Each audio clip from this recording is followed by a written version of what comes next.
La restauración del claustro empezó en 2016, estamos ahora mismo en 2019 y ya hemos dado toda la vuelta, Panda Norte, Panda Este, Panda Sur, y se está trabajando ahora mismo en la Panda Oeste. 4 años de trabajo muy intenso y actualmente estamos empezando a plantear cómo conservar este conjunto, porque hemos visto en la intervención que hay zonas muy inestables, zonas sobre todo de piedra que están expuestas al exterior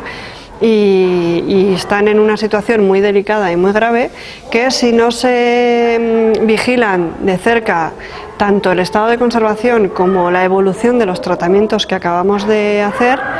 puede volver a repetirse el daño tan grave que nos hemos encontrado ahora.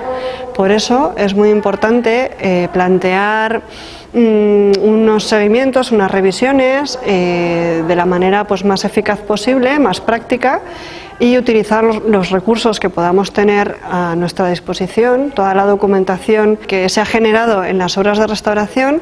para conocer en profundidad el comportamiento de cada parte del claustro. El hecho de que el claustro sea de forma cuadrada implica que cada panda tiene una orientación diferente, de manera que hay zonas en las que el sol incide muchísimo y otras zonas en las que no le da el sol en todo el día. Esto cambia mucho su entorno y cambia mucho su manera de deteriorarse. Si en las zonas donde le da más el sol se fractura de una manera determinada la piedra, si no le da el sol aparece mucho más biodeterioro, siendo que además aquí en Pamplona hemos visto y se sabe que la tendencia de la mayor parte o de las precipitaciones más fuertes son hacia el sur, entonces coincide que la zona más sombría le cae mucha más cantidad de agua, de manera que eso incide mucho más luego las heladas y